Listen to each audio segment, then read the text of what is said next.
दूध दूध एक ऐसी चीज है जो कहते हैं कि कंप्लीट मील है।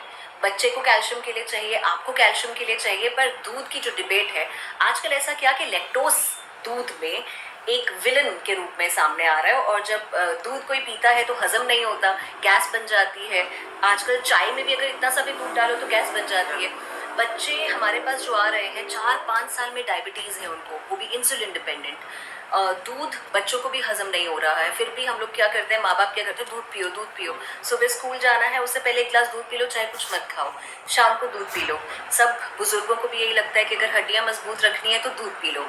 लेकिन जितना मेरे को नॉलेज है, हम लोग जब डायबिटिक पेशेंट को दूध छुड़वाते हैं या फैटी लीवर किसी का होता है तब भी हम दूध छुड़वाते हैं। और अगर आजकल आप देखोगे, मुझे नहीं लगता कि 2% जनता को भी लीवर स्वस्थ है, मुझे नहीं ऐसा लगता। हर एक पेशेंट को फैटी लीवर है, बच्चों को फैटी लीवर है, लीवर सिरोसिस हो गया, लीवर खराब हो गया, हाजमा किसी का भी अच्छा नहीं है। तो आप क्योंकि दूध के इतने बड़े बिजनेस में हैं, आपके पास इतनी सारी गायें भैंसें हैं, तो मैं आपसे जानना चाहूँगी, और सच में बिल्कुल सही बोलिएगा आप, कि आजकल ऐसा दूध में क्या है जो सब बीमार हो रहे हैं? एक्चुअल में इनमें ना जो थोड़ा जोर से बोलेंगे। जो पशु को भी चारा वगैरह डालते हैं, हाँ जी, उसमें पेस्टिसाइड की मात्रा बहुत ज़्यादा होती है। हाँ। बहुत ज़्यादा। उसके बाद हाँ। जो फीडिंग है, जो ड्राई मैटर है, हाँ। उनमें मक्की है, हाँ। जो भी है उसमें भी बहुत पेस्टिसाइड वगैरह। अच्छा। इसी यही प्रॉब्लम है, इसी की वजह से हाँ। ये प्रॉब्लम आ रही है। हाँ। कभी पशु दूध नहीं दे रहा, उसको हाँ। इंजेक्शन लगा देते हैं, एंटीबायोटिक लगाते हैं। अच्छा। इसीलिए ये प्रॉब्लम आती है, तभी ये प्रॉब्लम। और आर्टिफिशियल इंसेमिनेशन आजकल, क्योंकि मेरे को ऐसा लगता है कि आपके हार्मोन्स बहुत मैटर करते हैं। अगर हम कोई भी चीज, इंसान भी अगर चिढ़ के खाना खाए, जितना अच्छा खाना खाए वो लगेगा नहीं। अब पशु पक्षी का भी यही है, ब्रीडिंग एक इमोशन है। आजकल ब्रीडिंग नहीं की जाती एनिमल्स में, कैटल्स में आर्टिफिशियल इंसेमिनेशन होता है। सो क्या मैं सही बोल रही हूँ, आर्टिफिशियल इंसेमिनेशन है? बिल्कुल ऐसी है।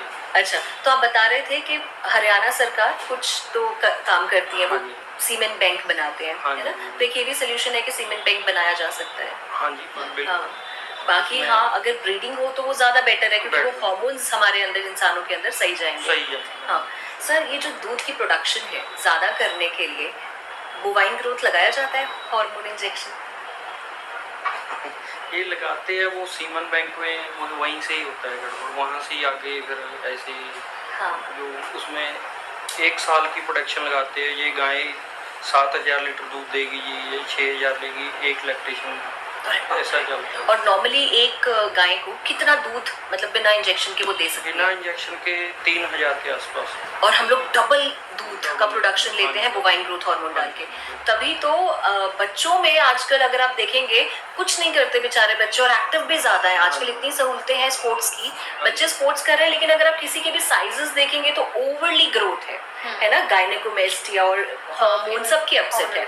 सो ये तो बात सही है कि बोवाइन ग्रोथ हार्मोन लगाया जा रहा है। बाकी देशों में बैन है, भारत में बैन क्यों नहीं है सर? बैन तो है पर मिलता है, पर ਹੁਣ ਮਿਲ ਜਾਂਦਾ ਜੀ, ਹੁਣ ਕਿਸੇ ਵੀ ਬੱਚੇ ਲੈ ਲੈਂਦੇ ਆ ਬੰਦੇ, क्या करें। ठीक है, आपने जिगरा है, आप इतनी बात खुलकर कर रहे हैं, बहुत ही मुझे अच्छा लगा कि आप बता रहे हैं। तो सर, क्या मैं अपने बच्चों के लिए पूछना चाहूँगी, क्या हम बच्चों को दूध दे सकते हैं? ਤੁਸੀਂ ਦੇਣਾ ਹੈ ਤਾਂ ਤੁਹਾਨੂੰ ਕੋਈ ਨੇੜੇ ਦਾ ਫਾਰਮਰ, ਕੋਈ ਵਧੀਆ ਬੰਦਾ ਮਿਲ ਜਾਵੇ। हाँ, वो तो तुसी आप लेके आ सकते। या गाय भैंस हम खुद पाल लें? हाँ जी, देसी गाय। देसी गाय। A2 ਮਿਲਕ ਬਾਹਰ ਦੀ ਬਰੀਡ ਹੈ ਇਹਨਾਂ ਦੇ ਵਿੱਚ, ਇਹ ਇੰਡੀਆ ਦੀ ਹੈ ਨਹੀਂ ਐਕਚੁਅਲੀ ਦੇ ਵਿੱਚ। हाँ। ਇਹ ਬਰੀਡ ਹੈ, ਇੰਡੀਆ ਦੀ ਬਰੀਡ ਨਹੀਂ ਹੈ। ਜੋ HF ਗਾय ਹੈ ਨਾ, ਹੋਲਿਸਟਨ ਫਰੀਜ਼ਨ, ਇਹ ਇੰਡੀਆ ਦੀ ਬਰੀਡ नहीं है, ये बाहर दी है, ये ठंडे मुल्कों की है, न्यूजीलैंड की है। सर, ये जो बड़े बड़े ब्रांड्स होते हैं, हाँ जी, इनको दूध तो सप्लाई फार्मर ही करता है, फार्मर ही करते हैं। ठीक है।